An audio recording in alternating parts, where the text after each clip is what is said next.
Para hadirin kaum muslimin muslimat, mukminin mukminat, semoga senantiasa dimuliakan dan diberkahi Allah Subhanahu wa taala. Dalam kesempatan yang singkat ini, saya ingin mengingatkan beberapa amalan. Menurut saya amalan ini rata-rata sudah ditahu oleh orang dan hafal, tapi cukup banyak yang melalaikan, tidak menyadari amalan yang sederhana ini dianugerahkan oleh Allah dengan pahala yang amat-amat besar. Yang pertama, bacaan Al-Quran. Banyak orang yang malas membaca karena tidak bisa baca, atau alasan tidak mengerti artinya. Daripada saya baca tak faham artinya, mendingan tak usah baca. Itu bisikan syaitan. Yang membisiki seperti ini adalah syaitan. Buat apa kamu baca? Kan kamu tak faham.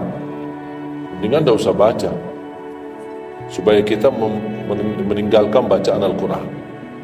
Sedangkan dijanjikan oleh Allah SWT dan juga Rasulullah SAW, setiap satu huruf 10 kebaikan, bukan setiap amal.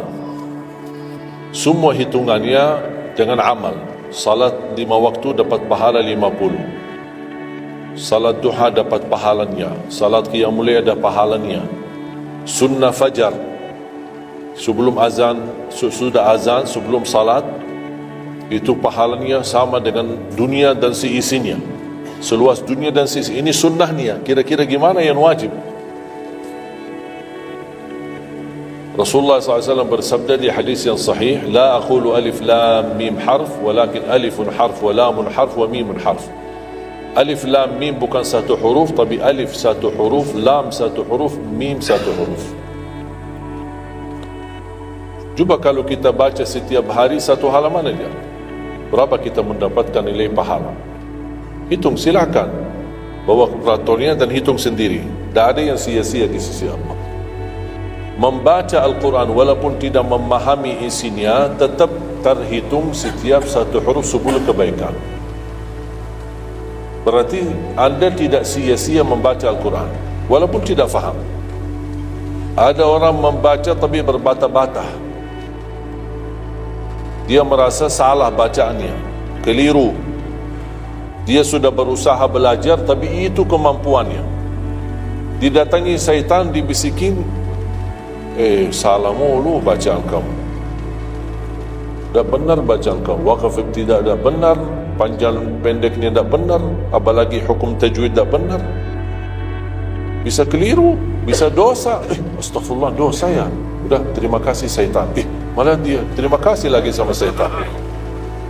Dibisikin, didengarin, diterima, langsung dia rubah, tidak baca. Alasannya takut dosa.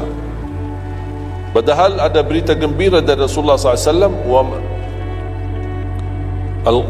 al-mahiru bil-Qur'ani ma'as safaratil kiramil barara. Yang mahir dalam membaca Al-Quran, nanti di hari kiamat dia bersama malaikat safara kiram barara.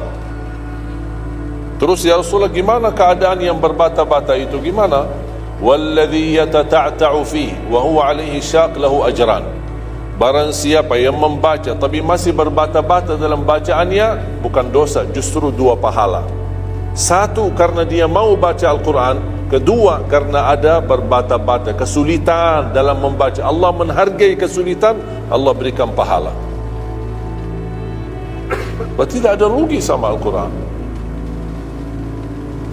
Semenjak saya mengambil keputusan tidak memegang HP, saya sadari betapa banyak kita rugi berjam-jam, berhari-hari, berminggu-minggu, bahkan bertahun-tahun kita jauh dari Al-Quran. Aku heran ketika mendengar ada orang yang bisa lewat 1 bulan tapi tidak khatam Al-Quran. 1 bulan, 30 hari, berarti minimal setiap hari 1 juz, dikali 30 hari 30 juz. Ada orang 1 tahun dah khatam-khatam. Syukur kalau khatam di bulan suci Ramadan 1 kali. Habis Ramadan dia tutup Al-Quran. Mohon maaf, ketemu lagi di tahun depan pas Ramadan lagi. Ini keadaan kita. Makanya orang berkata, negeri kita bermasalah terus, negeri kita politiknya begini, negeri kita selalu ada ini. Perbuatan tangan kita.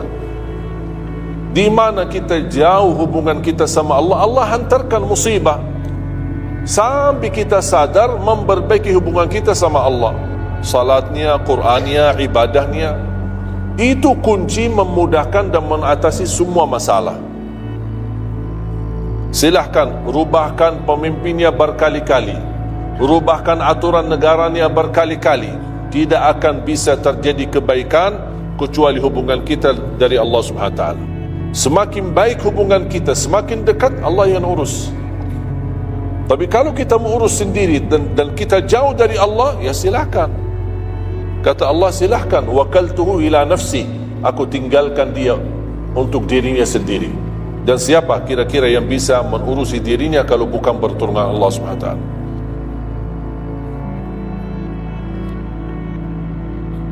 Jangankan bisa khatam Al-Quran dalam 30 hari,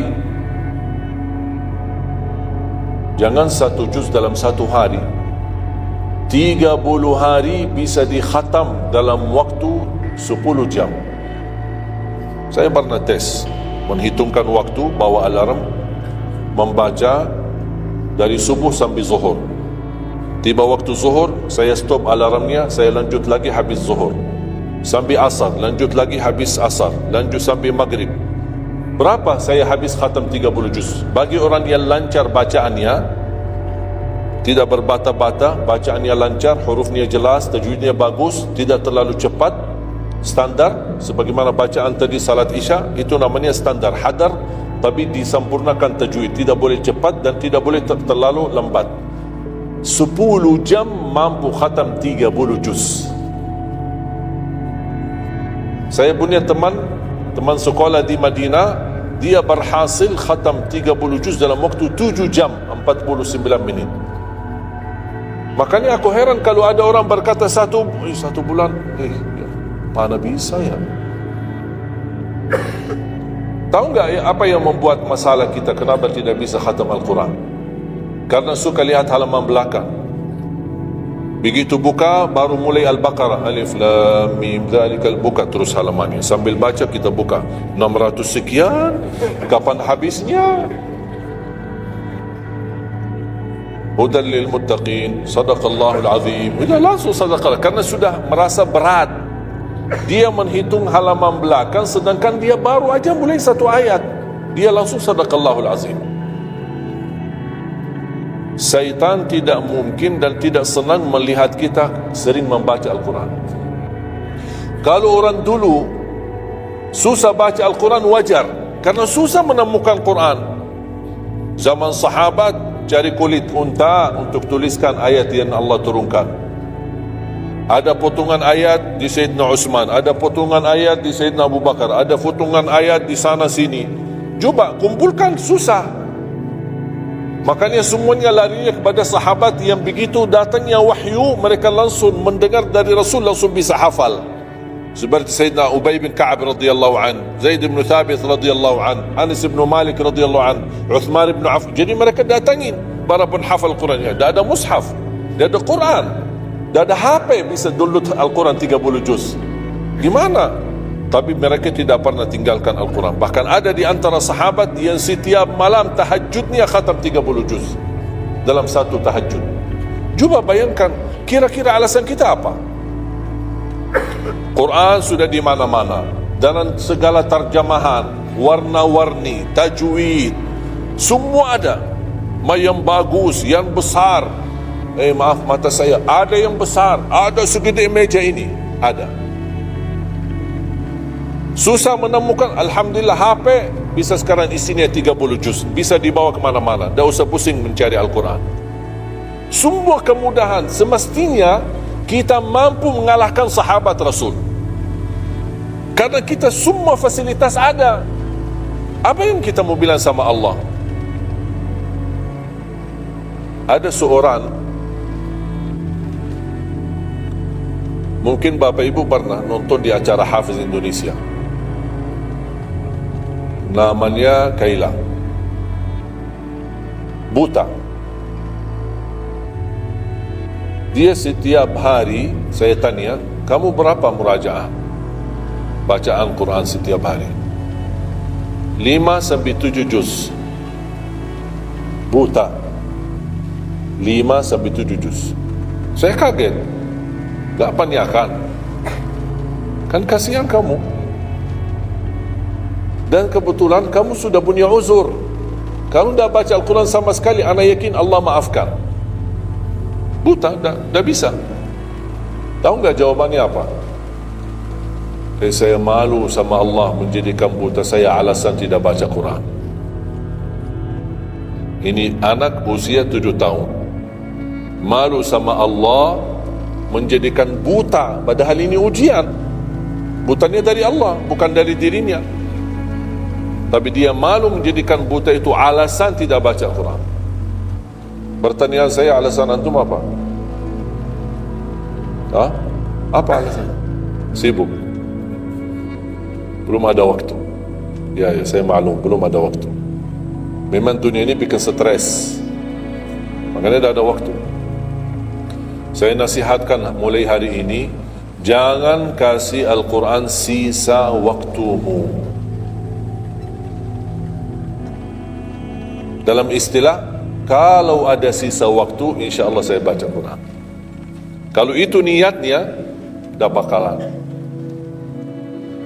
Tapi tolong utamakan Al-Quran dalam sehari-harimu. Minimal mulai harimu baca Quran, tutupi harimu baca Quran. Jangan tunggu sisa waktu. Wallahi Al-Quran keberkahannya luar biasa.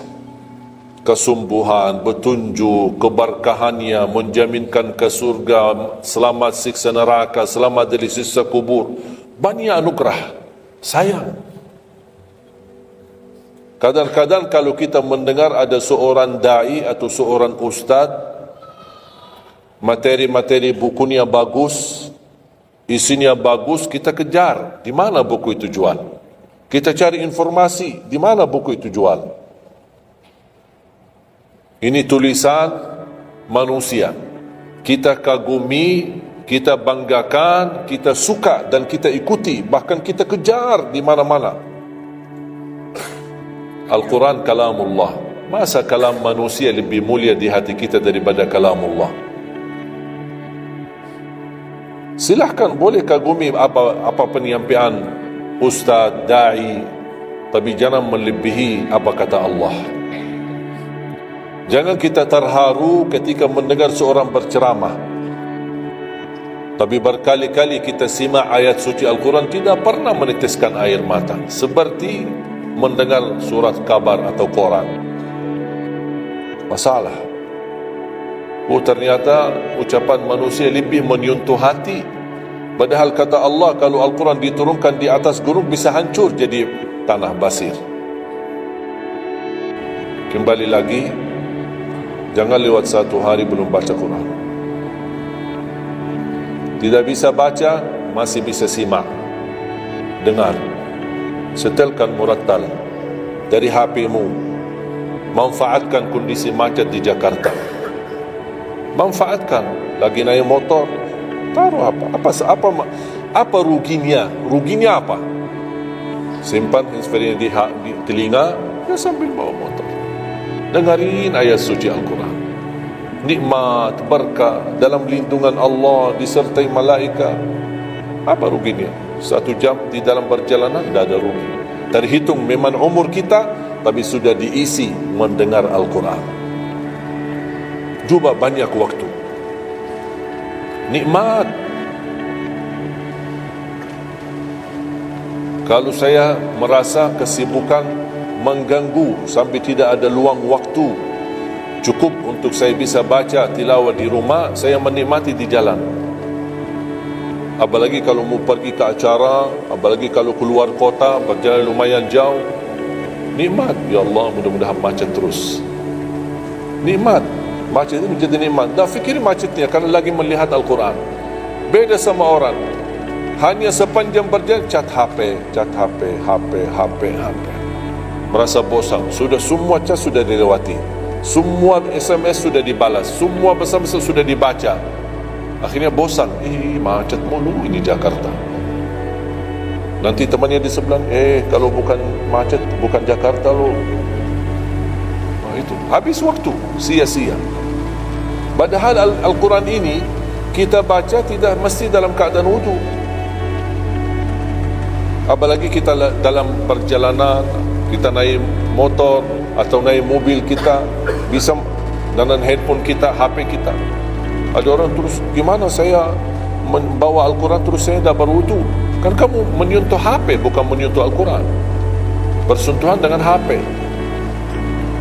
Jadi saya harap, sekali lagi mohon dengan sangat, kalau boleh terima permohonan saya, tolong tinggikan perhatianmu kepada Al-Quran. Ingin berkah rezeki, berkah umur, sihat walafiat, bahagia selamat dunia akhirat, tolong perhatikan Al-Quran. Semakin banyak perhatian kamu kepada Al-Quran, semakin banyak perhatian Allah kepadamu. Terserah kamu milih. Mau dapat perhatian dari Allah cuma 1 jam, ya udah 1 jam aja baca Quran. Mau perhatian dari Allah selalu, sudah selalu bersama Al-Quran. Karena ini Al-Quran kalamullah, bukan makhluk, bukan diciptakan, diturunkan. Kalamullah, ucapan Allah Subhanahu wa taala. Masa kita tidak tertarik? Cukup karena ini kalamullah, itu sudah cukup membuat kita tertarik. Masa kalam manusia lebih kita tertarik daripada kalamullah? Belum apalagi dijanjikan setiap satu huruf 10 kebaikan.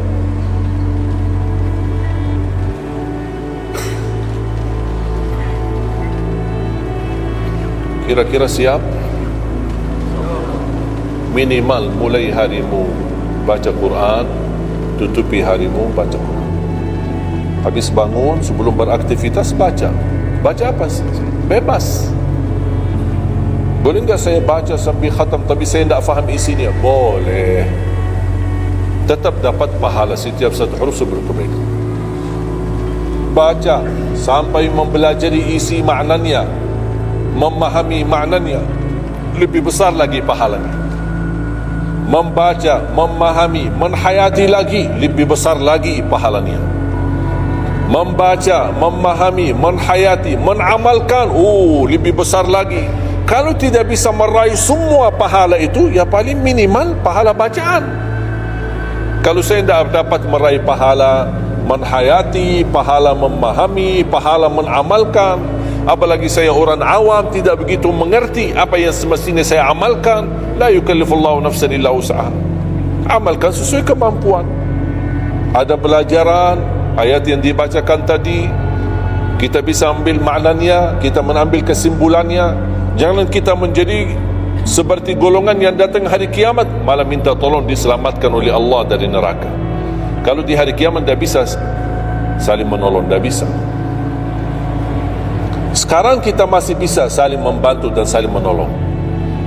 Dan di antaranya menolong diri sendiri. Jangan menunggu di hari kiamat. Jangan kita bisa menolong, tolong menolong. Di hari kiamat orang tua tidak bisa menolong anaknya. Anaknya pun larikan diri daripada orang tua. Tidak ada yang mau kenal. Cuba baca akhir surat Abasa.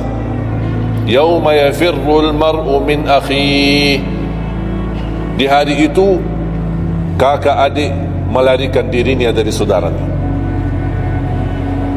Wa ummihi wa abi, melarikan diri pada bapaknya dan ibunya. Biasanya kalau kita ketemu orang tua, kita senang bertemu, mohon doanya. Apalagi yang orang-orang yang tinggi berbakti baik sama orang tuanya. Kalau di hari kiamat sendiri-sendiri. Jangan kita yang melarikan diri sendiri. Para Nabi dan Rasul semuanya doanya salim salim, ya Allah selamatkan, ya Allah selamatkan. Ini Nabi, kira-kira kita gimana? Yauma yafirrul mar'u min akhihi wa ummihi wa abihi wa sahibatihi wa bani. Sampai dari istrinya pun dia melarikan diri. Mohon maaf, sendiri-sendiri. Saya tidak bisa tolong kamu.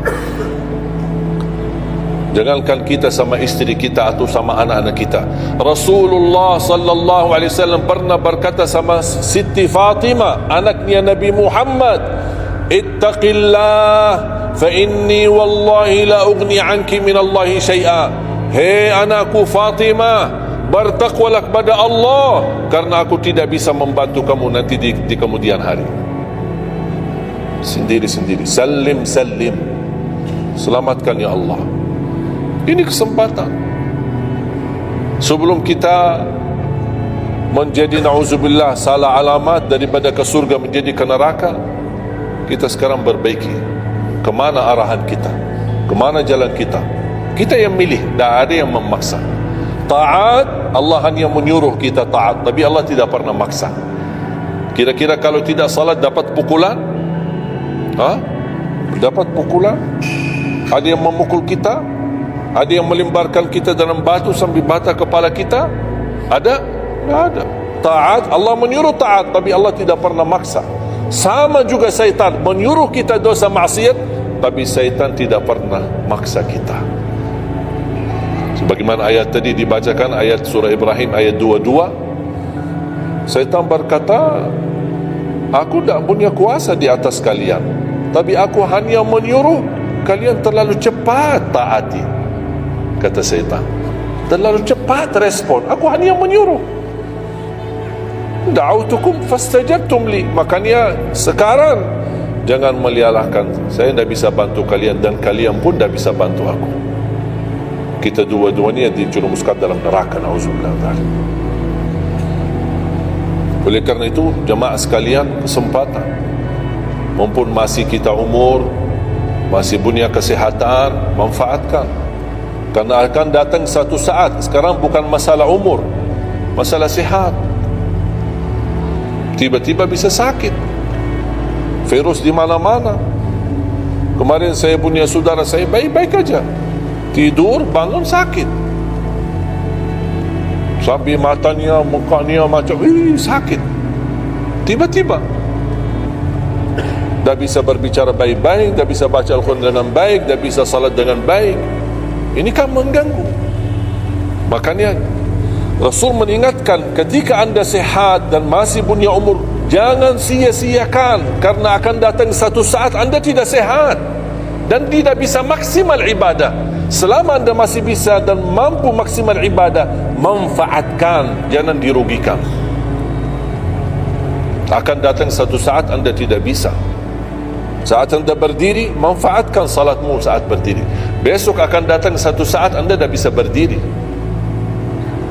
Bahkan ada orang yang ingin sekali sujud, tapi dia bisa karena sakit lutut, dia tidak bisa lipatkan kakinya, tidak bisa sujud.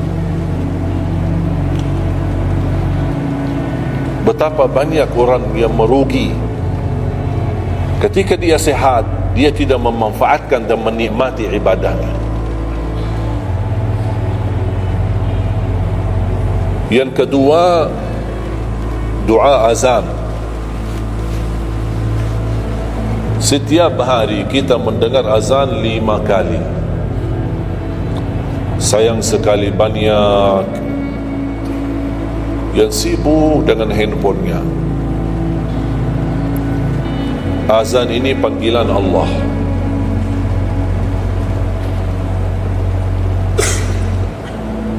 Barang siapa, kata Rasulullah SAW, mengikuti perkataan muazzin,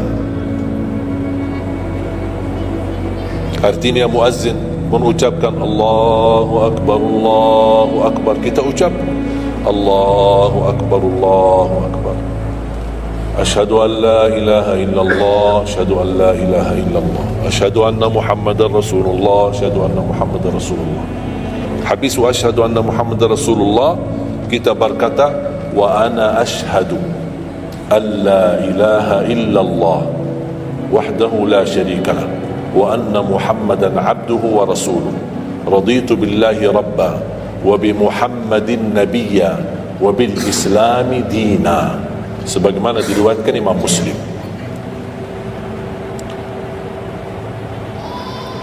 Hayya 'alas salah, kita jawab la haula wala quwwata illa billah. Apa hikmahnya di sini? La haula wala quwwata illa billah. Ya Allah, kami tidak punya daya dan kekuatan untuk menghadiri panggilan-Mu kecuali dengan pertolongan-Mu ya Allah. Karena hayya 'ala salat butuh gerak, bergerak, datang. Hayya 'ala salat, panggilan, hey mari salat.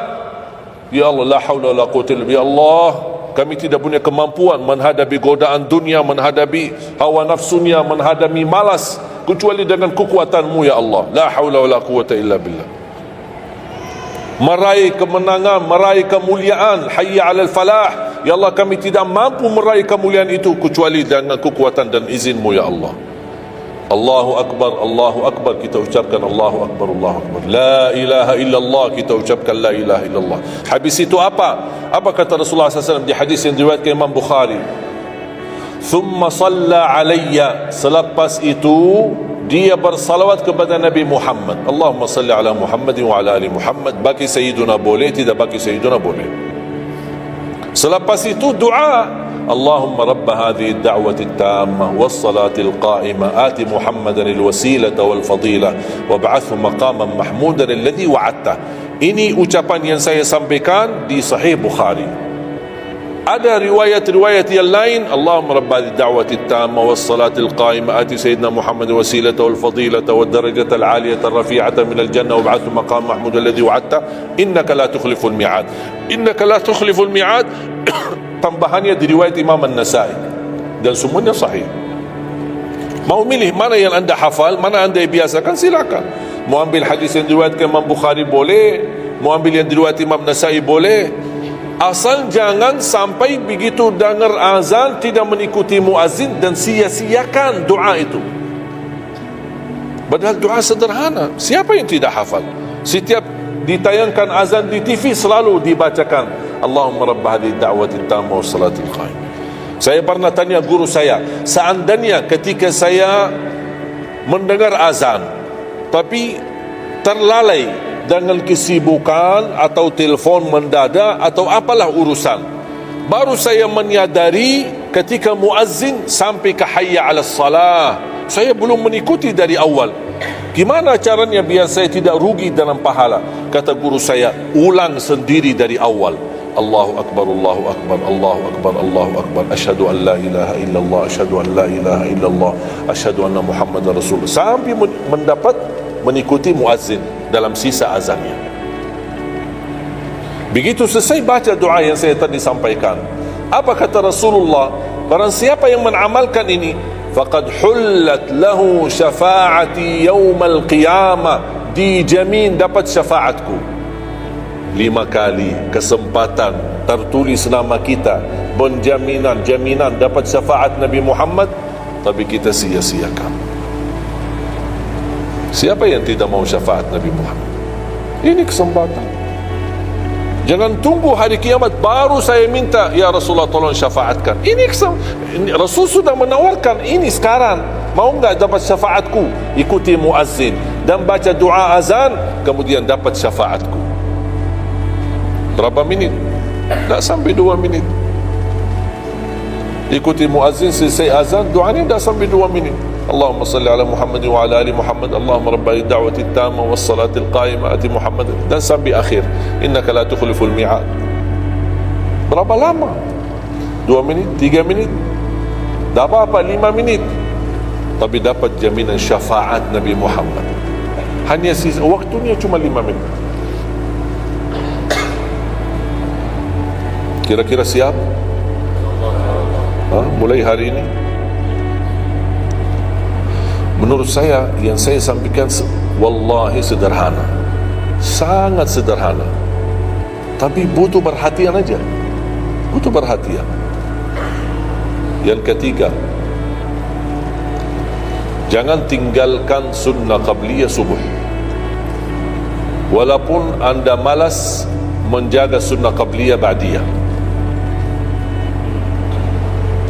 Kalau anda merasa diri malas, banyak kan ada sunnah qabliyah ba'diyah. Kan ada sunnah qabliyah zuhur, ba'diyah zuhur, ada qabliyah ba'diyah maghrib, ba'diyah isya, qabliyah subuh. Kalau anda merasa malas melaksanakan sunnah-sunnah, minimal jangan tinggalkan sunnah subuh.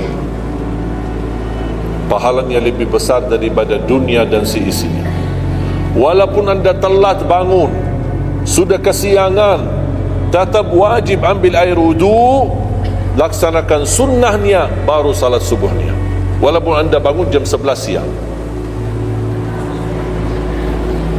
tetap banyak orang karena ketiduran dan terlewat waktunya, dia tidak salat subuh. Terus ini hutang, wajib bayar, dan tidak bisa besok ganti subuh 2 kali. Tidak ada di dalam agama.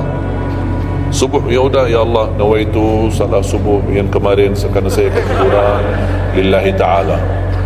Udah bisa. Apa kata ini? Bukan, mohon maaf, ini bukan kata saya supaya orang jangan ini pendapat baru. Bukan kata saya, tapi kata Rasulullah SAW. Bukan kata Majlis Ulama Indonesia, bukan kata saya, bukan kata siapa-siapa. Kata Rasulullah SAW di hadis yang sahih, man nama an salatin aw nasiyaha falyusalliha mata dzakaraha la kaffarata laha illa dzalik. Ya Allah, terima kasih ya Rasulullah. Sepertinya Rasul sudah diberitahu umatnya bakal ketiduran banyak dari salat. Makanya sudah diberikan solusi. Seandainya ketiduran, ini juga kata Rasulullah, man nama an salatin, silahkan nanti anda pas pulang buka di Google, biar lihat sanad hadisnya ini. Oh, Syekh Aliko bawain hadis yang dah benar. Silahkan. Tahu, kenal tak Syekh Google? Syekh Google kenal? InsyaAllah semua ilmu dia tahu. Tinggal masukin aja, barang siapa yang ketiduran dari salat, hadis, terus klik, dia keluar. Semua dasarnya apa dijelaskan. Semua. Mau bahasa Arab ada, mau bahasa Indonesia ada, mau bahasa Inggris pun ada. Syekh Google hebat. Man nama an salatin aw nasiyaha falyusalliha mata dzakaraha la kaffarata lahu illa dzalik. Barang siapa yang ketiduran, coba ketiduran. Tidur menurut ulama dianggap uzur. Karena istri saya ketika saya keluar kota, dia hubungi dan dia bangun kesiangan, kira-kira jam 8. Dia telefon dan nangis. Kenapa nangis? Sakit? Tak, ketiduran tadi subuh. Ya udah, ambil air wudu, salat subuh. Rasulullah aja pernah ketiduran dari salat subuh. Yang tidak boleh, jangan terlalu sering. Kalau sekali-kali karena sakit, terlalu lelah, capek, Allah maklumlah kita manusia lemah. Tapi jangan setiap hari ketiduran. Ya Allah, maaf ketiduran ya. Kira-kira di jam kantor, kalau setiap hari kita telat, alasannya ya maaf bos ketiduran. Besok lagi alasan yang sama, maaf ketiduran. Besok lagi alasan yang sama. Kira-kira gimana? Dipecat enggak? Dipecat. Malu kita sama manusia aja, tak berani kita dengan alasan yang sama, kita selalu itu aja. Masa sama Allah kita berani? Sekali-kali boleh uzur, capek, sakit, sekali-kali, tapi jangan terlalu sering. Ketika kita bangun jam berapapun, wajib laksanakan. Karena kata Rasulullah, tidak ada kafarah yang lain. Tidak ada kata ganti dengan uang, atau ganti dengan sedekah, atau ganti dengan, tidak bisa. Tunaikan. Falyusalliha, kata Rasulullah, falyusalliha, segerakan salat itu jam berapapun, walaupun kesiangan.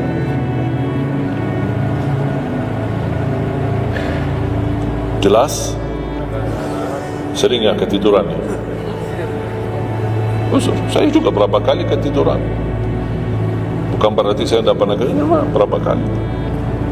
Bisa ada orang habis tahajud, terlalu lelah, capek, dia mau hanya istirahat saja di atas sajadahnya. Pas bangun sudah jam 7. Padahal Masya Allah tahajud, semangatnya tahajud, tapi ketiduran salat subuh. Makanya ini harus disesuaikan kemampuan. Anda merasa diri kalau salat tahajud 8 rakaat, bangun jam 2, ya Allah kuat, tidak kuat ini. Kembali kepada kemampuan. Tahajud tidak harus 8 rakaat. Tahajud tidak harus 20, 2 rakaat tutup witir sudah tahajud. Dan tahajud pun salat malam tidak harus tidur dulu. Ada orang harus tidur walaupun tutup mata sebentar terus buka lagi. Ini ilmu baru di Indonesia. Saya pernah share satu video, ada satu komen dari jamaah, enggak, saya belajar harus tidur dulu walaupun tutup mata sebentar terus buka lagi. Kembali kepada kemampuan. Ada yang biasa tidur, bangun tengah malam, sepertiga akhir, itu lebih afdal. Tapi ada yang tahu dirinya, kalau saya tidur mana bisa bangun. Udah, mendingan daripada tidak ada tahajud malam itu, mendingan kita salat. Dan ini bukan kata saya dan bukan kata ulama, tapi kata Rasulullah sallallahu alaihi wasallam. Sebagaimana di hadis yang sahih kata Abu Hurairah radhiyallahu an, pernah Rasulullah menwasiatkan aku jaga witir sebelum tidur. Berarti Rasul mengizinkan kita melaksanakan ibadah salat malam, di antaranya witir sebelum tidur. Umar bin Khattab radhiyallahu anhu punya kebiasaan witir sebelum tidur. Ditanya, kenapa witir sebelum tidur? Dia kata, saya takut meninggal dunia dalam keadaan tidur, belum tertulis nama saya sebagai ahli witir. Saya punya kebiasaan habis pulang ke rumah sebelum tidur ambil air wudu, salat 2 rakaat sunnah wudu, kemudian salat 2 rakaat muqaddimah witir, kemudian 1 rakaat witir, baru saya tidur. Kalau dapat bangun lagi, alhamdulillah bisa tahajud, tapi tidak boleh witir lagi karena sudah witir duluan. Sudah faham? Sederhana enggak Islam ini? Sederhana.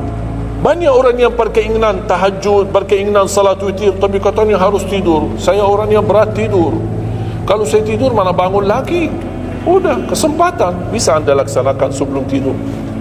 Ada orang yang memang tidurnya aja akhir, jam 12, jam 1 baru dia bisa tidur.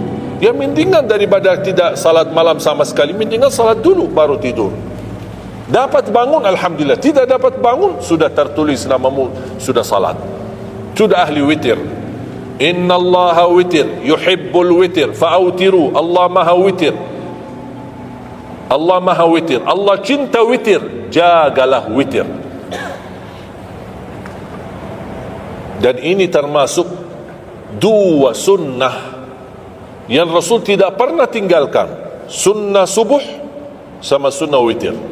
Sakit, sehat, mukim, di dalam kota, musafir, keluar kota, perang, aman, damai, tetap tidak pernah tinggalkan 2 sunnah itu, sunnah subuh sama sunnah witir. Itu kebiasaan Rasulullah SAW. Kalau anda merasa pun sakit, tidak bisa berdiri, tidak bisa qiyam, bisa anda laksanakan witir dalam kondisi duduk. Yang terakhir, ayat Al-Kursi.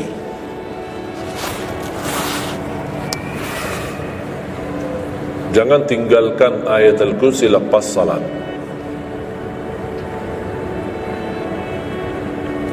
Jangan tinggalkan ayat kursi lepas salat, salat wajib.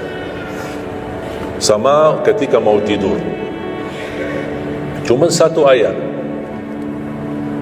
tapi tahu enggak pahalanya apa? Kan habis salat kan ada zikir-zikiran, istighfar, tasbih dan yang lain-lain. Di antaranya baca ayat kursi. Tahu enggak pahalanya apa? Ada yang pernah baca pahalanya apa? Barang siapa yang membaca ayat Al-Kursi setiap habis salat fardu, laisa bainahu wa bainal jannati illa an yamut. Tidak ada sesuatu yang mampu menghalanginya masuk surga kecuali menunggu mati. Cuma baca ayat Kursi. Dan ketika mau tidur, lagi buru-buru, ada meeting, ada rapat, ada urusan mendadak, habis salat, astaghfirullah, astaghfirullah, astaghfirullah, Allahumma antas salam wa minkas salam, sampai selesai, langsung baca ayat kursi. Terus subhanallah itu yang lain-lain gimana? Tak apa-apa, sambil jalan naik motor, subhanallah, subhanallah, subhanallah, subhanallah, sambil jalan. Subhanallah, ada riwayat 33, ada riwayat 25, ada riwayat 10, minimal 10. Subhanallah 10 kali, Alhamdulillah 10 kali, Allahu Akbar 10 kali. Itu yang paling sederhana. Saya bagikan ini, biasanya kalau saya isi di kementerian atau di pejabat, saya kasih zikir-zikir begitu. Pak, Subhanallah cuma 10 kali. Biasanya kita tahu 33. Lah, ini khusus buat pejabat. Yang penting zikir, supaya jangan tinggalkan. Zikir. Banyak orang sibuk, mendadak ada urusan, udah zikir. Subhanallah cuma 10 kali. Subhanallah 10 kali, Alhamdulillah 10 kali, Allahu Akbar 10 kali. Itu paling cepat. Subhanallah. Ternyata di dalam agama ada yang juga hemat. Hemat sederhana tapi pahalanya tetap besar dan dikurangi. Tidak ada pahala yang hemat. Semuanya pahala sempurna, semuanya pahala agung, sempurna dan luar biasa dahsyat balasan Allah Subhanahu Wa Taala. Makanya jangan disia-siakan. Yang sederhana ini, makanya saya buat buku 20 amalan ringan tapi pahalanya sangat menakjubkan.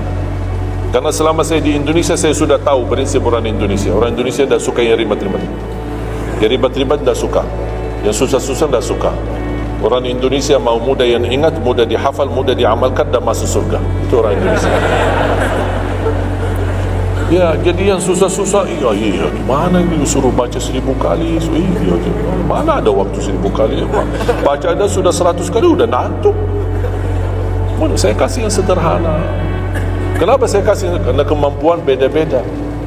Ada yang tekadnya tinggi, kemampuannya luar biasa dahsyat, bisa ribuan kali dia berzikir, dia silakan.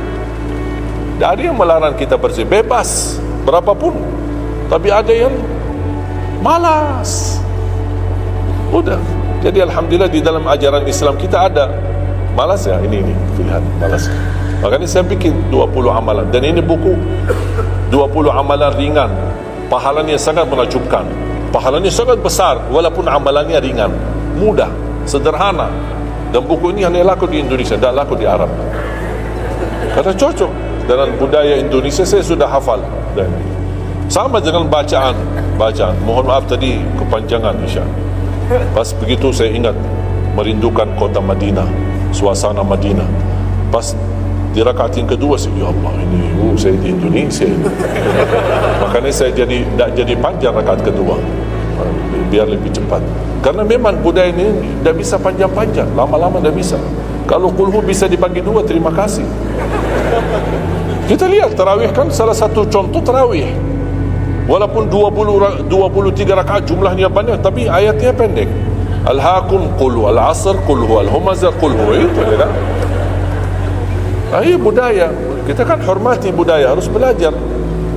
Walaupun ada sekarang ada beberapa masjid yang panjang, ya makin balik kepada kemampuan, tapi tidak boleh saling menyalahkan. Ada orang yang suka, tak, saya mau yang qulhu qul. Ya udah sana, masih qulhu di sana, masih kita beda.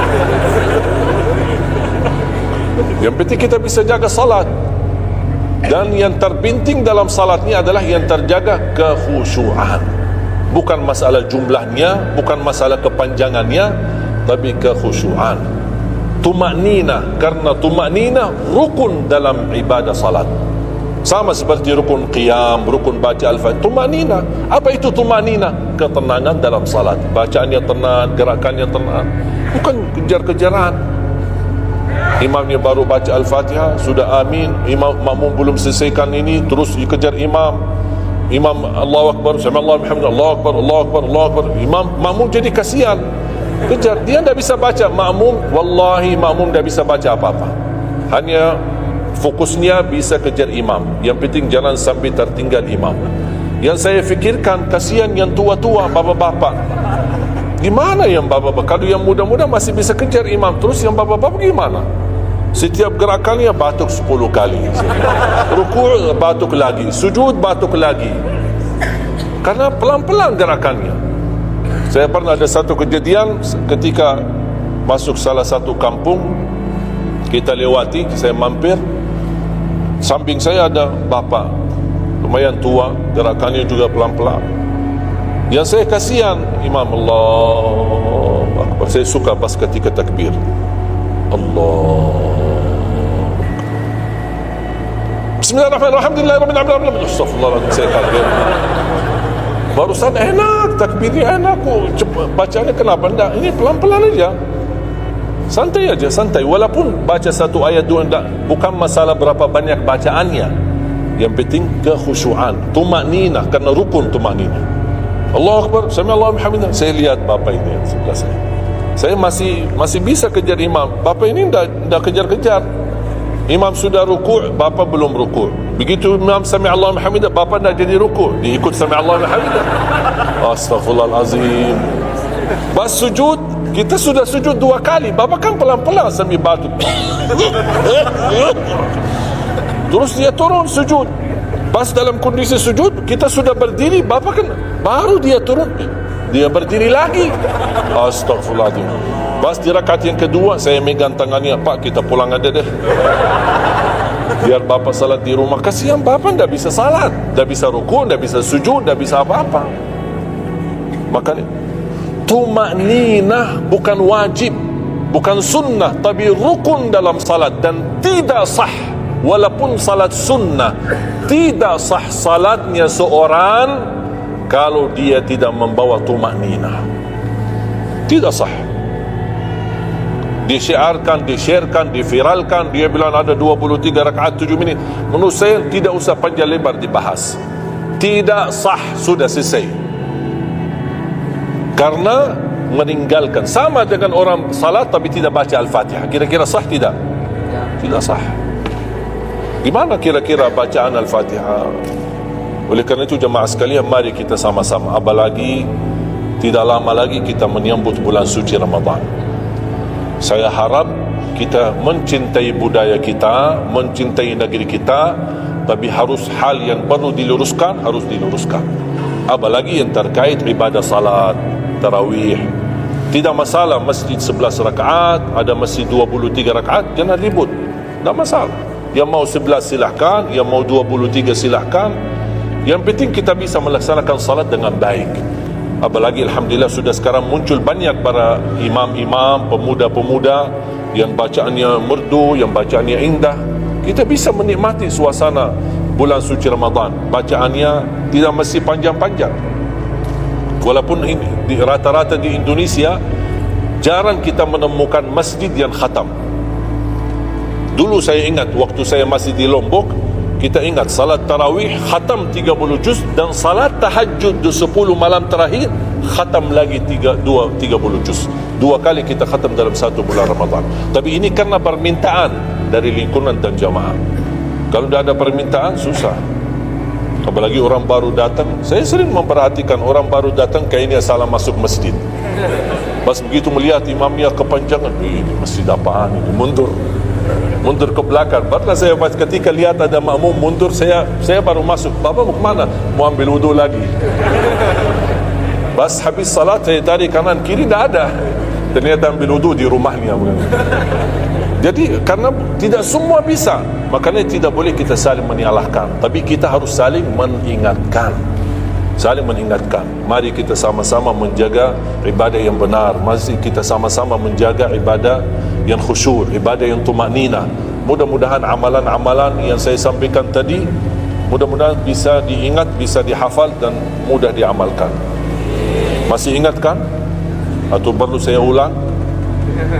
Amalan pertama, Quran.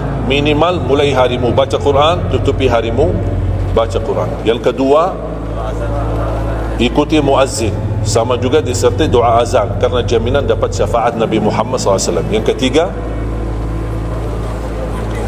jangan tinggalkan qabliyah subuh sesudah azan. Walaupun anda bangun telat, melaksanakan salat subuhnya tetap didahulukan dengan salat sunnahnya. Terus yang keempat, witir. Witir, jangan lewat satu malam belum witir. Walaupun anda bisa laksanakan witir habis salat sunnah ba'diyah isya, atau sebelum tidur anda di rumah bisa laksanakan witirnya. Terus yang kelima, yang keenam, ayat kursi setiap habis salat fardu. Mudah-mudahan insyaAllah amalan ini yang sederhana mudah-mudahan bisa kita jaga. Walaupun sederhana, tapi saya yakin akan membantu menjadikan banyak perubahan dalam kehidupan kita. akan bertambah keberkahan, ketenangan. Kita akan merasa jauh lebih sejuk, bahkan jauh lebih nikmat untuk kita beribadah. Baru saya ingat satu hal, sedekah. Kalau bisa, sedekah subuh. Pengalaman saya dari semua pelajaran yang saya pelajari, saya menemukan sedekah semua waktu baik. Jumaat, waktu majlis ilmu, habis majlis ilmu, semua sedekah itu baik. Tapi saya menemukan sedekah subuh itu yang paling baik, yang paling dahsyat, yang paling cepat terkabul hajat kita. Kenapa sedekah subuh dahsyat? Karena setiap waktu subuh Allah turunkan malaika, tugasnya cuma satu, mendoakan orang yang berinfak di subuh hari. Tidak usah payah dan susah cari orang miskin subuh hari. Mulai malam ini anda sediakan kotak amal dalam rumahmu, atau anda bisa pinjam seperti kotak amal ini Darut Tauhid ya, dari ini bisa anda pinjam atau minta sama Darut Tauhid. Anda bisa simpan di rumah. Setiap habis subuh sebelum beraktivitas isi sedekah. Yang lebih dahsyat lagi, sedekah yang disertai doa. Karena wallahi terjamin doamu terkabul dengan wasilah sedekah subuh. Sakit, ya Allah, aku mohon dengan berkat sedekah ini sembuhkan penyakitku. Kalau orang tua yang sakit, doakan orang tua, ya Allah, dengan berkat sedekah subuh ini sembuhkan orang tua saya. Mencari jodoh, mencari kerjaan, apapun masalah yang anda hadapi, masalah hutang, masalah apapun, orang tua sudah meninggal, ya Allah, aku mohon dengan berkat sedekah ini titipkan pahala sedekah ini untuk kedua orang tuaku. Apa saja, mau hafal Al-Quran, tapi kalau boleh saya usulkan, satu kali sedekah fokus satu hajat. Jangan sedekahnya koin tapi doanya sambil terbit matahari. Malu sama Allah. Kelamaan doa ni, sambil malaikat tulis doa ni, kelamaan. Banyak sekali doa. Satu kali doa, satu kali hajat, satu kali sedekah. Sesuaikan. Bukan Allah tidak bisa, Allah maha bisa menolong kita, tapi kita malu. Masa kita sedekah begitu saja, tapi kita minta panjang lebar. Ya, tolong disesuaikan. Tapi rutin, wallahi dahsyat. Antum insyaAllah akan merasakan sedekah subuh, subhanallah. Setiap jamaah yang saya sampaikan, termasuk ada keluarga yang sudah lama menikah, tidak punya keturunan, saya memberikan amalan ini. Suami istri masing-masing mengamalkan, isi sedekahnya, ya Allah, aku mohon dengan berkat sedekah ini karunialah kepada kami keturunan. 17 tahun mereka tidak punya keturunan. Alhamdulillah 6 bulan kemudian saya dapat berita gembira dari mereka, kabar baik, alhamdulillah istrinya positif hamil. Sedekah subuh luar biasa dahsyatnya. Sedikit tapi rutin sampai insyaAllah kita dipanggil oleh Allah, mudah-mudahan dalam keadaan husnul khatimah. Allahumma ighfir lana wa liwalidina wa li jami'il muslimina wal muslimat wal mu'minina wal mu'minat al ahya'i minhum wal amwat. Allahumma ya Allah, jadikan pertemuan ini membawa barakah bagi kami, jadikan sisa umur kami lebih baik daripada yang sudah lalu, jadikan segala perjuangan kami, sedekah kami, infak kami, amalan salih kami menjadi pahala besar di sisi-Mu ya Allah, menjadikan membawa syafaat bagi kami di hadapan-Mu hari kiamat. Akhiri hayat kami dengan husnul khatimah. Ampuni dosa kami, ampuni kedua orang tua kami.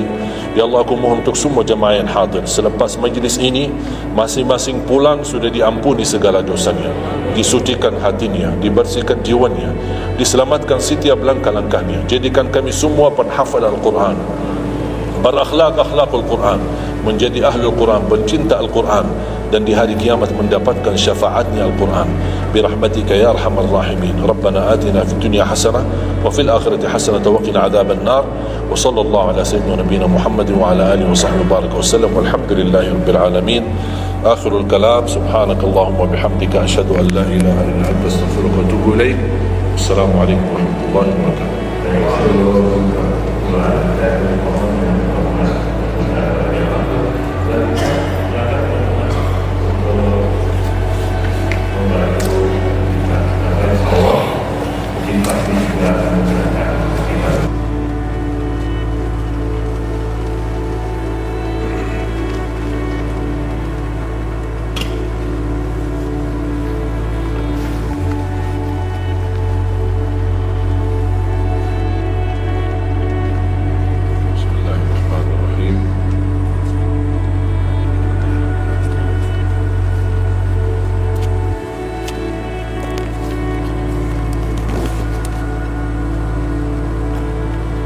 Assalamualaikum warahmatullahi wabarakatuh.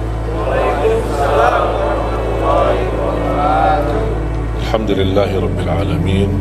Asyhadu an la ilaha illallah wahdahu la syarika lah, waliyus salihin, wa asyhadu anna sayyidana wa nabiyyana Muhammadan abduhu wa rasuluh as-sadiqul amin. Allahumma salli wa sallim wa barik ala sayyidina Muhammad wa ala alihi wa sahbihi wa man tabi'ahum bi ihsanin ila yaumiddin. Subhanaka la ilma lana illa ma 'allamtana innaka antal alimul hakim.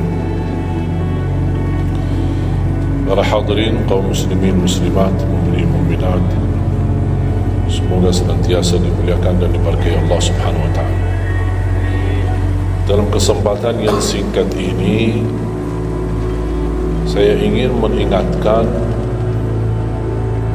beberapa amalan. Menurut saya amalan ini rata-rata sudah ditahu oleh orang dan hafal, tapi cukup banyak yang melalaikan, tidak menyadari amalan yang sederhana ini dianugerahkan oleh Allah dengan pahala yang amat-amat besar. Yang pertama, bacaan Al-Quran.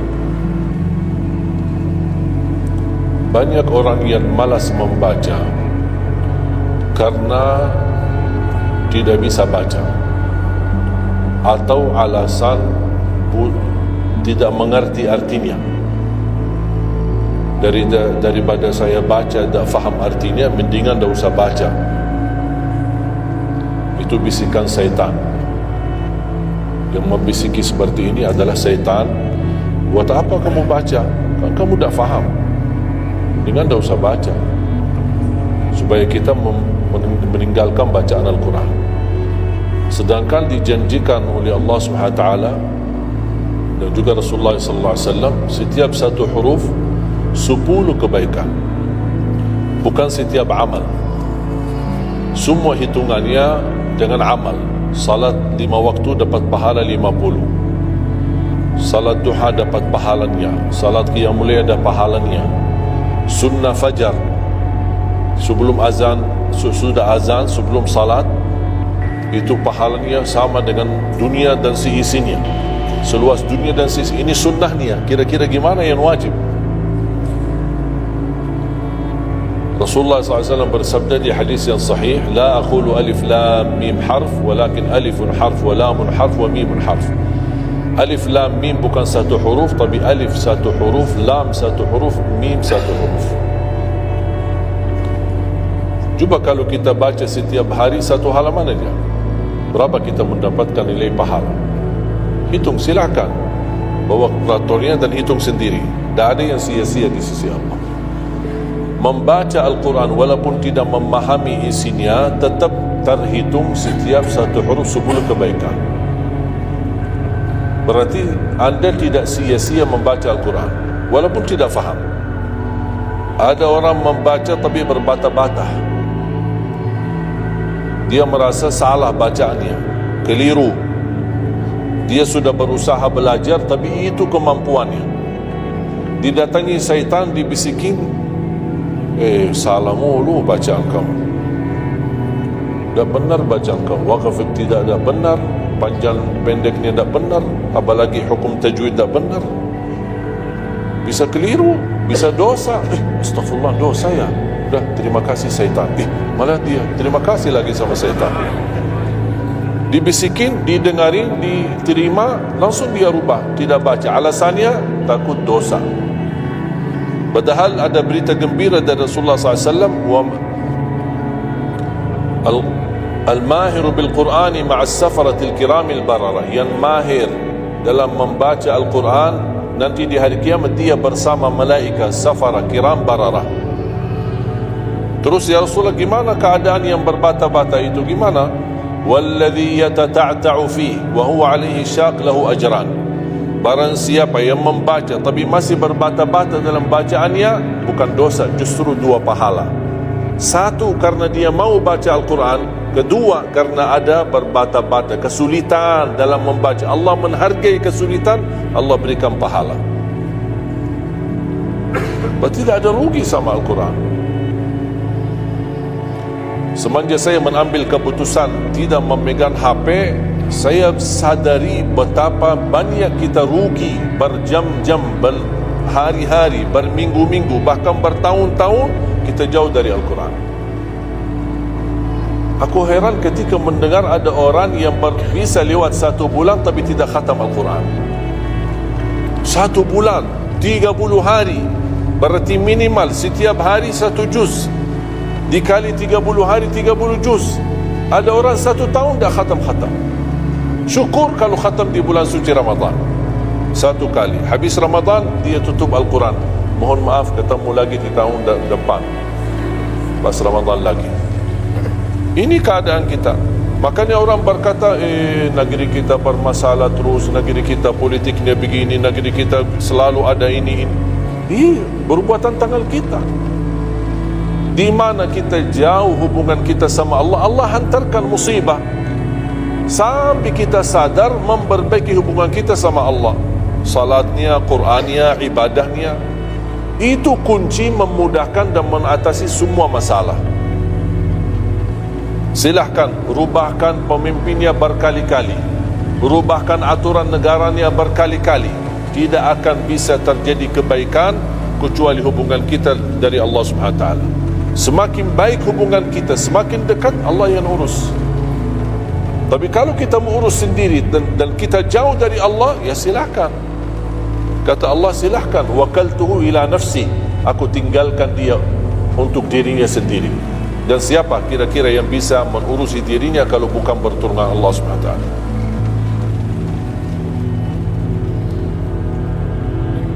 Jangankan bisa khatam Al-Quran dalam 30 hari,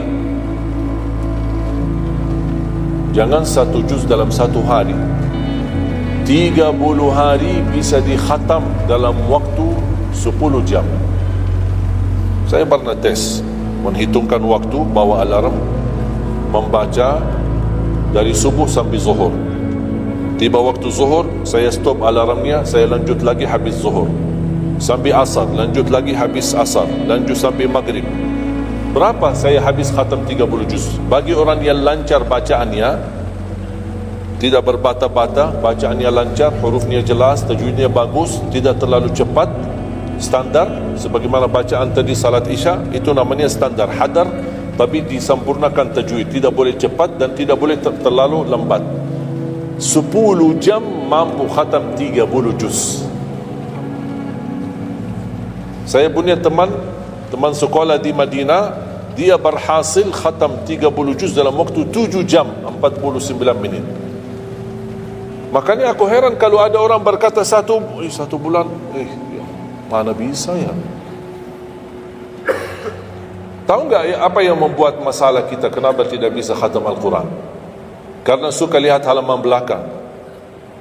Begitu buka baru mulai Al-Baqarah, Alif Lam Mim Dzalikal, buka terus halamannya. Sambil baca kita buka 600 sekian, kapan habisnya? Hudan lil muttaqin, sadaqallahul azim. Sudah langsung sadaqah karena sudah merasa berat. Dia menghitung halaman belakang sedangkan dia baru aja mulai 1 ayat, dia langsung sadaqallahul azim. Syaitan tidak mungkin dan tidak senang melihat kita sering membaca Al-Quran. Kalau orang dulu susah baca Al-Quran wajar, karena susah menemukan Quran. Zaman sahabat cari kulit unta untuk tuliskan ayat yang Allah turunkan. Ada potongan ayat di Sayyidina Utsman, ada potongan ayat di Sayyidina Abu Bakar, ada potongan ayat di sana sini. Cuba kumpulkan, susah. Makanya semuanya larinya kepada sahabat yang begitu datangnya wahyu, mereka langsung mendengar dari Rasul, langsung bisa hafal. Seperti Sayyidina Ubay bin Ka'ab radhiyallahu an, Zaid bin Thabit radhiyallahu an, Anas bin Malik radhiyallahu an, Uthman bin Affan. Jadi mereka datangin para penghafal Quran. Dah ada mushaf, dah ada Quran, dah ada HP, bisa download Al-Quran 30 juz. Gimana? Tapi mereka tidak pernah tinggalkan Al-Quran. Bahkan ada di antara sahabat yang setiap malam tahajudnya khatam 30 juz dalam satu tahajud. Cuba bayangkan, kira-kira alasan kita apa? Quran sudah di mana-mana, dan segala terjemahan, warna-warni, tajwid, semua ada. Yang bagus, yang besar. Maaf, mata saya ada yang besar, ada segede meja ini, ada.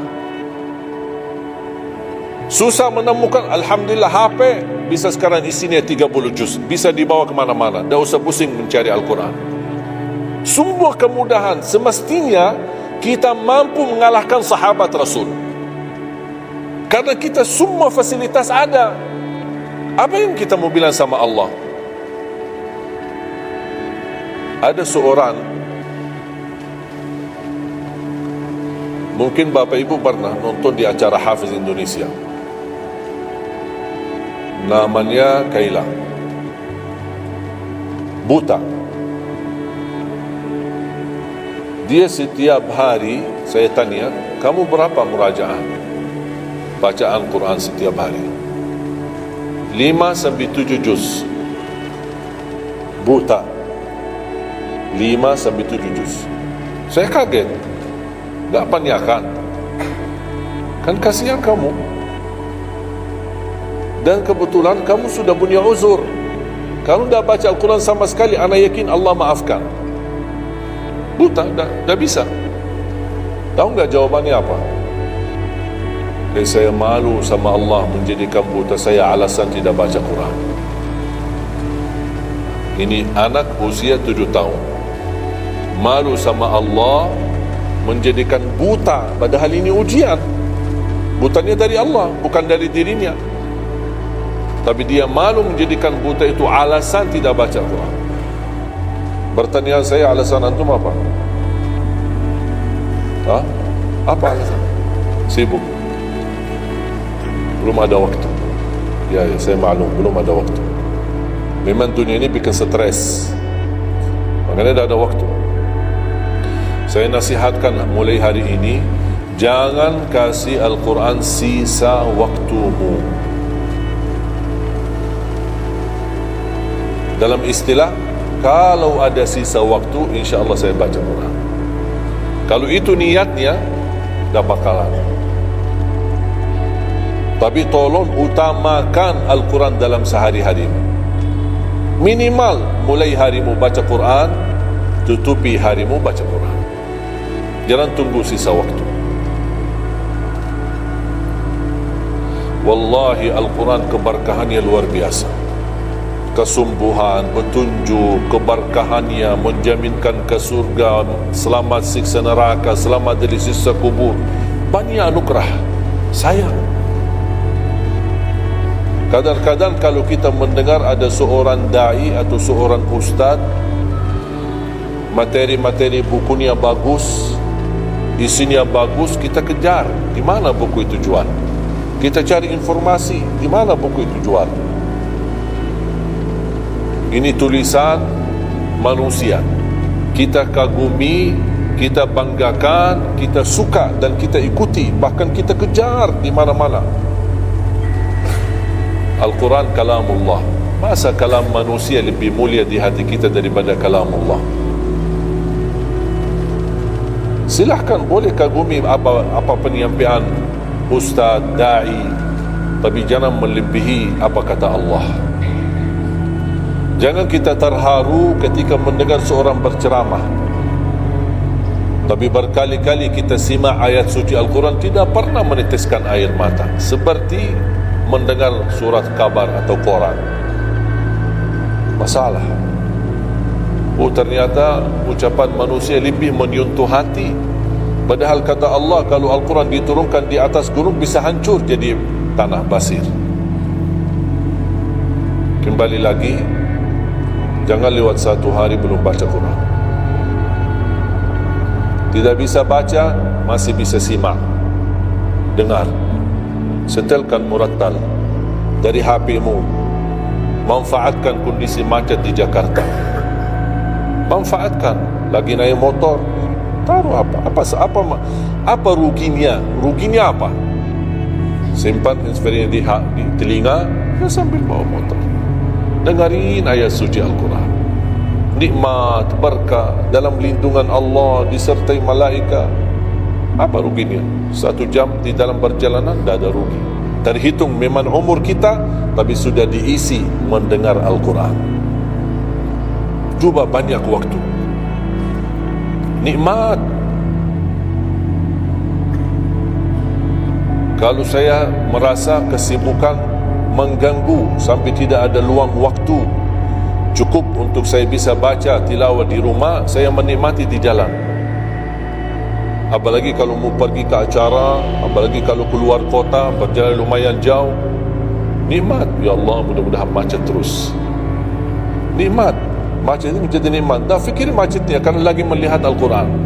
Beda sama orang, hanya sepanjang berjalan cat HP, HP. Merasa bosan. Sudah semua cat sudah dilewati, semua SMS sudah dibalas, semua pesan-pesan sudah dibaca. Akhirnya bosan. Macet mulu ini Jakarta. Nanti temannya di sebelah, kalau bukan macet bukan Jakarta lo. Wah, itu habis waktu, sia-sia. Padahal Al-Quran ini kita baca tidak mesti dalam keadaan wudu. Apalagi kita dalam perjalanan, kita naik motor atau naik mobil, kita bisa dengan handphone kita, HP kita. Ada orang terus, gimana saya membawa Al-Quran terus saya tidak berwudu? Kan kamu menyentuh HP, bukan menyentuh Al-Quran. Bersentuhan dengan HP. Jadi saya harap, sekali lagi mohon dengan sangat, kalau boleh terima permohonan saya, tolong tinggikan perhatianmu kepada Al-Quran. Ingin berkah rezeki, berkah umur, sihat walafiat, bahagia selamat dunia akhirat, tolong perhatikan Al-Quran. Semakin banyak perhatian kamu kepada Al-Quran, semakin banyak perhatian Allah kepadamu. Terserah kamu milih. Mau dapat perhatian dari Allah cuma 1 jam, ya udah 1 jam aja baca Quran. Mau perhatian dari Allah selalu, udah selalu bersama Al-Quran. Karena ini Al-Quran kalamullah, bukan makhluk, bukan diciptakan, diturunkan. Kalamullah, ucapan Allah subhanahu wa ta'ala. Masa kita tidak tertarik? Cukup karena ini kalamullah, itu sudah cukup membuat kita tertarik. Masa kalam manusia lebih kita tertarik daripada kalamullah? Belum apalagi dijanjikan setiap satu huruf 10 kebaikan.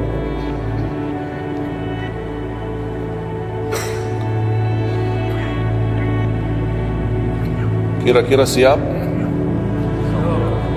Minimal mulai harimu baca Quran, tutupi harimu baca Quran.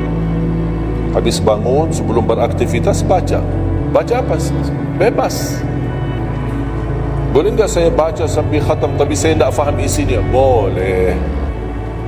Tetap dapat pahala setiap satu huruf sebelum kebaikan. Baca sampai mempelajari isi maknanya, memahami maknanya, lebih besar lagi pahalanya. Membaca, memahami, menhayati lagi, lebih besar lagi pahalanya. Membaca, memahami, menhayati, menamalkan, lebih besar lagi. Kalau tidak bisa meraih semua pahala itu, ya paling minimal pahala bacaan. Kalau saya tidak dapat meraih pahala menhayati, pahala memahami, pahala menamalkan, apalagi saya orang awam tidak begitu mengerti apa yang semestinya saya amalkan, la yukallifullahu nafsan illa wus'aha. Amalkan sesuai kemampuan. Ada pelajaran ayat yang dibacakan tadi, kita bisa ambil maknanya, kita mengambil kesimpulannya. Jangan kita menjadi seperti golongan yang datang hari kiamat malah minta tolong diselamatkan oleh Allah dari neraka. Kalau di hari kiamat tidak bisa saling menolong, tidak bisa. Sekarang kita masih bisa saling membantu dan saling menolong, dan di antaranya menolong diri sendiri. Jangan menunggu di hari kiamat. Jangan kita bisa menolong, tolong menolong. Di hari kiamat orang tua tidak bisa menolong anaknya. Anaknya pun larikan diri daripada orang tua. Tak ada yang mau kenal. Cuba baca akhir surat Abasa. Yauma yafirrul mar'u min akhihi. Di hari itu kakak adik melarikan dirinya dari saudaranya. Wa ummihi wa abi, melarikan diri pada bapaknya dan ibunya. Biasanya kalau kita ketemu orang tua kita senang, bertemu, mohon doanya. Apalagi yang orang-orang yang tinggi berbakti baik sama orang tuanya, kalau di hari kiamat mau sendiri-sendiri. Jangan kita yang melarikan diri sendiri. Para Nabi dan Rasul semuanya doanya salim salim, ya Allah selamatkan, ya Allah selamatkan. Ini Nabi, kira-kira kita gimana? Yauma yafirrul mar'u min akhihi wa ummihi wa abihi wa sahibatihi wa bani. Sampai dari istrinya pun dia melarikan diri. Mohon maaf, sendiri-sendiri. Saya tidak bisa tolong kamu. Jangankan kita sama istri kita atau sama anak-anak kita. Rasulullah sallallahu alaihi wasallam pernah berkata sama Siti Fatimah, anaknya Nabi Muhammad, ittaqillah fa inni wallahi la ugni anki min Allahi syai'a. Hei anakku Fatimah, bertakwalah kepada Allah, karena aku tidak bisa membantu kamu nanti di kemudian hari. Sendiri-sendiri, salim salim, selamatkan ya Allah. Ini kesempatan sebelum kita menjadi na'udzubillah salah alamat daripada ke surga menjadi ke neraka. Kita sekarang berbaiki kemana arahan kita, kemana jalan kita. Kita yang milih, tak ada yang memaksa. Taat, Allah hanya menyuruh kita taat, tapi Allah tidak pernah maksa. Kira-kira kalau tidak salat dapat pukulan? Dapat pukulan? Ada yang memukul kita? Ada yang melimparkan kita dalam batu sambil bata kepala kita? Ada? Tidak ada. Taat, Allah menyuruh taat, tapi Allah tidak pernah maksa. Sama juga syaitan menyuruh kita dosa maksiat, tapi syaitan tidak pernah maksa kita. Sebagaimana ayat tadi dibacakan, ayat surah Ibrahim ayat 22, syaitan berkata, aku tidak punya kuasa di atas kalian, tapi aku hanya menyuruh kalian terlalu cepat taati. Kata syaitan, terlalu cepat respon, aku hanya menyuruh. Da'autukum fastajabtum li. Makanya sekarang jangan melialahkan, saya tidak bisa bantu kalian dan kalian pun tidak bisa bantu aku. Kita dua-duanya dijerumuskan dalam neraka, na'udzubillah dzalik. Oleh karena itu jemaah sekalian, kesempatan, mumpun masih kita umur, masih punya kesehatan, manfaatkan, karena akan datang satu saat. Sekarang bukan masalah umur, masalah sehat. Tiba-tiba bisa sakit, virus di mana-mana. Kemarin saya punya saudara saya baik-baik aja, tidur bangun sakit, sampai matanya, mukanya macam sakit. Tiba-tiba dah bisa berbicara baik-baik, dah bisa baca Al-Quran dengan baik, dah bisa salat dengan baik. Ini kan mengganggu. Makanya Rasul mengingatkan, ketika anda sehat dan masih punya umur, jangan sia-siakan, karena akan datang satu saat anda tidak sehat dan tidak bisa maksimal ibadah. Selama anda masih bisa dan mampu maksimal ibadah, manfaatkan, jangan dirugikan. Akan datang satu saat anda tidak bisa. Saat anda berdiri, manfaatkan salatmu saat berdiri. Besok akan datang satu saat anda tidak bisa berdiri. Bahkan ada orang yang ingin sekali sujud, tapi dia bisa karena sakit lutut, dia tidak bisa lipatkan kakinya, tidak bisa sujud.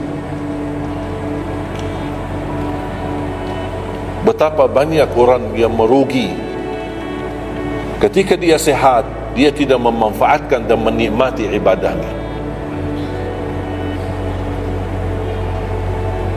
Yang kedua, doa azan.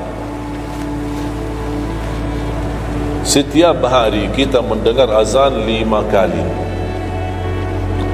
Sayang sekali banyak yang sibuk dengan handphonenya. Azan ini panggilan Allah.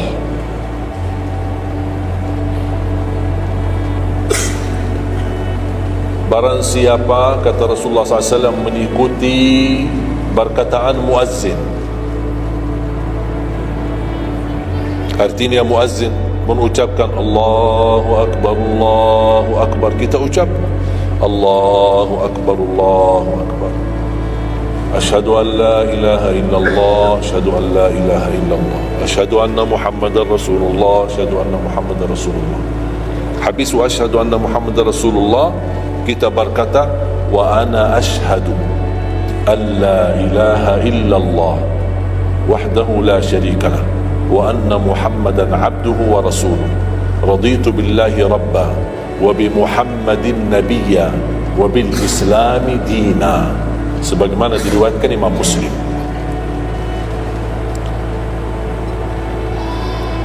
Hayya 'ala salah, kita jawab la haula wala quwwata illa billah. Apa hikmahnya di sini la haula wala quwwata illa billah? Ya Allah, kami tidak punya daya dan kekuatan untuk menghadiri panggilan-Mu kecuali dengan pertolongan-Mu ya Allah. Karena hayya 'ala salah butuh gerak, bergerak, datang. Hayya 'ala salah, panggilan, mari salat. Ya Allah, la haula wala quwwata illa billah. Ya Allah, kami tidak punya kemampuan menghadapi godaan dunia, menghadapi hawa nafsunya, menghadapi malas kecuali dengan kekuatan-Mu ya Allah. La haula wala quwwata illa billah. Meraih kemenangan, meraih kemuliaan, hayya 'alal falah. Ya Allah, kami tidak mampu meraih kemuliaan itu kecuali dengan kekuatan dan izin-Mu ya Allah. Allahu Akbar, kita ucapkan Allahu Akbar, Allahu Akbar. La ilaha illallah, kita ucapkan la ilaha illallah. Habis itu apa kata Rasulullah SAW di hadis yang diriwayatkan Imam Bukhari? Thumma salla alayya, selepas itu dia bersalawat kepada Nabi Muhammad. Allahumma salli ala Muhammad wa ala ali Muhammad. Bagi Sayyiduna boleh, tidak bagi Sayyiduna boleh. Selepas itu doa, Allahumma rabb hadhihi ad-da'wati at-tammah was-salati al-qa'imah ati Muhammadan al-wasilata wal-fadilah wab'athhu maqaman mahmudan alladhi wa'adta. Ini ucapan yang saya sampaikan di Sahih Bukhari. Ada riwayat-riwayat yang lain, Allahumma rabb hadhihi ad-da'wati at-tammah was-salati al-qa'imah ati Sayyidina Muhammad